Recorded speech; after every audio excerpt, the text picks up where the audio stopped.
Hey everybody, my name is Ryan. If you're not familiar with me, I help high achievers build businesses and invest the profits. And most of my income and most of my business comes from selling physical products, for the majority on Amazon, also in some retail stores and on our own website. We do about $10 million a year in selling physical products.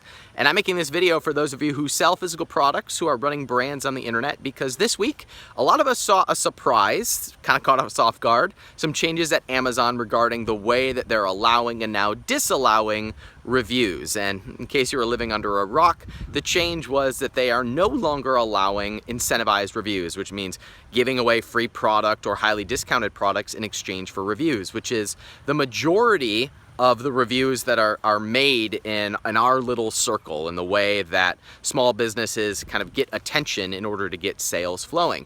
And I want to talk a little bit about what you can do about it and how you can operate at a higher level that will help you get around some of these changes. Now, in my experience, I've been an entrepreneur for about 10 years. We've trained well over 100 millionaires to launch physical products brands, multi-million-dollar brands. And in my experience, from what I have seen among, especially our community, is that there's two types of businesses in our sphere. There are cash flow machines and there are brands.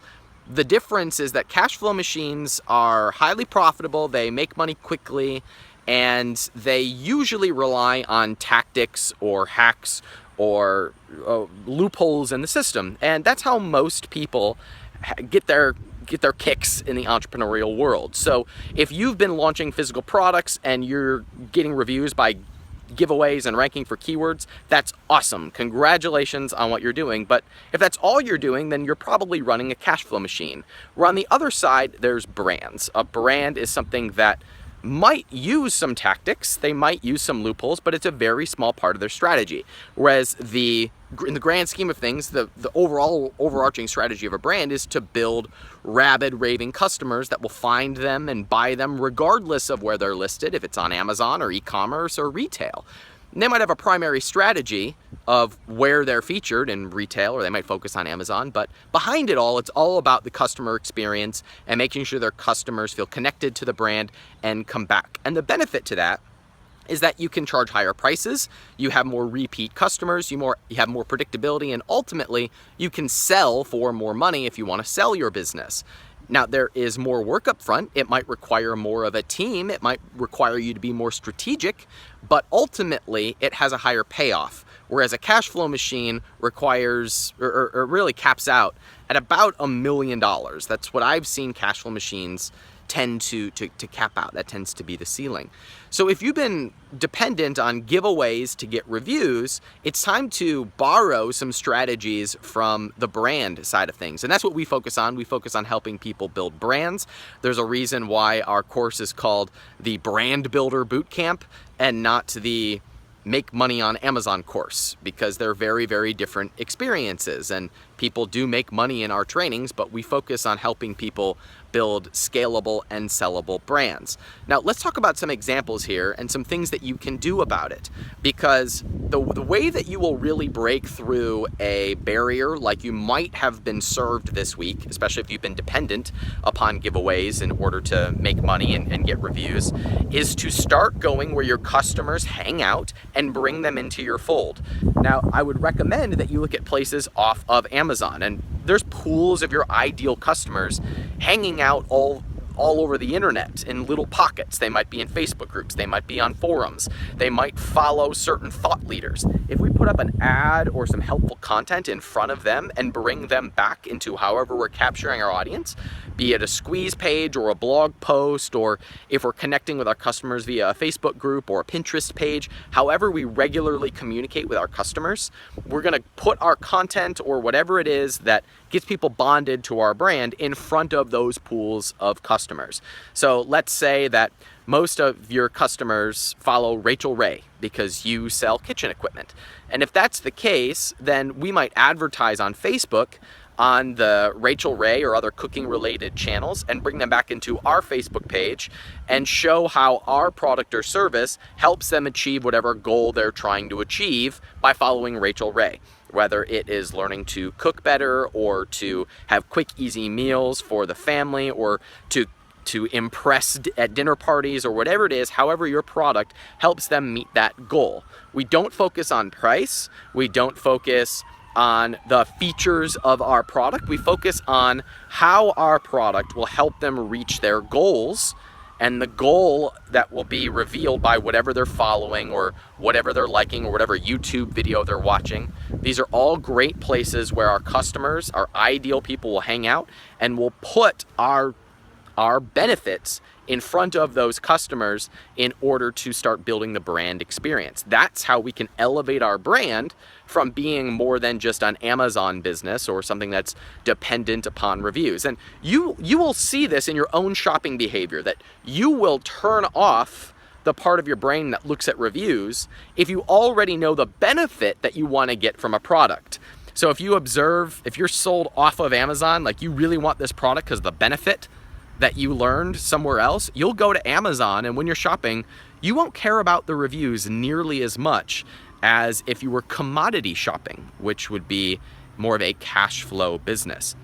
If we look at the big brands in our space, do you think Apple, for example, is Apple gonna care that they can't give away free product in exchange for reviews anymore? No, not at all. Why? Because they have a large following that's going to buy from them regardless of what the reviews say. Do you think that Quest Nutrition, one of the highest grossing businesses on Amazon, do you think they care that they can't give away free product anymore? No, they just launch a new flavor to their already rabid customers. That's the difference of a brand. Now, things are always changing in this space. Things are always going to change. Get used to it. The key, the secret, is to always be able to adapt, but also to be building your business on a solid foundation. And I have found that the best way to do that is to look at the breakout brands that are doing things really well and that have had staying power, that have been doing this for a very long time. So this December, I'm putting together some of the smartest brands that I follow, that I have watched do incredible things, and also people who advise these brands. And I'm putting them all together in one room, and we're going to go over what's working now, how to build a business that has infinite scalability, something that is sellable. We're going to go through examples. We're going to go through case studies of businesses that are being launched right now, how they're doing it, and look at ones that have already gone $100 million and above. And we're going to look at businesses that are going from 0 to 1. The theme of it is going from 0 to 100 million and every stage in between. We're going to cover the whole gamut. We'll cover how each piece falls into the brand building process. And there's one other thing that we're going to cover, because I find that entrepreneurs, no matter how successful they are, always are looking for more predictability, because there's a part of them that fears that it's all going to go away. So when we have something like that happen this week, there's like this twinge of fear that comes up, this, oh no, it's all going to go away. And I have found that the best way there's two ways that you can cure that. One is to have a raving audience that always comes back. But the second is to have very strategic investment for passive income. Because if it all goes away, if you're well invested in stocks, real estate, investment funds, you can reduce your tax liability. And it gives you more predictability, more peace of mind, so you can work on your business without the sense of stress that you're dependent upon the next campaign or the next product doing really well. When you have passive income coming from those places, that's when you're really freed up to build something great. And that's why I help people build businesses, but also invest the profits for passive income. So we're putting together an investment panel along with the rest of the business builders this December. And we're going to go through the best passive income strategies, the best tax reduction strategies, the best wealth building strategies. And we're going to cover the entire process of 0 to 100 million and every stage in between, and also investing for passive income. You're going to meet the founder of Quest Nutrition, a $400 million brand that grew from 0 to 400 million in 5 years. You're going to meet JP Sears, who is always entertaining, but most importantly, has built a raving fan base in just a year, and we're going to go through those strategies. You're going to meet Cameron Harold, who advises some Amazon-based businesses and also some other brands that are doing $10, $20 million a year. You're going to meet Mike Dillard and his entire board of advisors, including Josh Bizzoni, who runs a $100 million physical products business. You're going to meet his entire panel of advisors, because they're launching a new business together, and they've all sold physical products. Actually collectively billions of dollars worth of of physical products, and they're all coming together to launch a new physical products business. And we're going to go through what their plan is to really scale this. And they're using things like Kickstarter and crowdfunding and other ways to really spread the word. They've got a really cool plan, and we're going to deconstruct that. You're going to meet Alicia Silverstone, the actress, who a lot of people don't know runs a multi-million-dollar supplement company, and nobody knows it. And guess what? She's huge on Amazon, but she doesn't depend on Amazon because of some brand building and audience building strategies. We're going to go through all of that. And just for fun, we're going to throw in Peter Diamandis, one of the smartest entrepreneurs alive, and John Mackey, one of the founder of Whole Foods that does $13 billion in physical products in retail. So we're going to go through some of those strategies as well. So if you sell physical products on the internet, if you're an e-commerce entrepreneur, if you are an internet marketer, and you are looking to go from 1 to 10 or 10 to 100 or 0 to 1, I'm putting some of the best people that I know into one room this December 9th, 10th, and 11th here in Austin, Texas.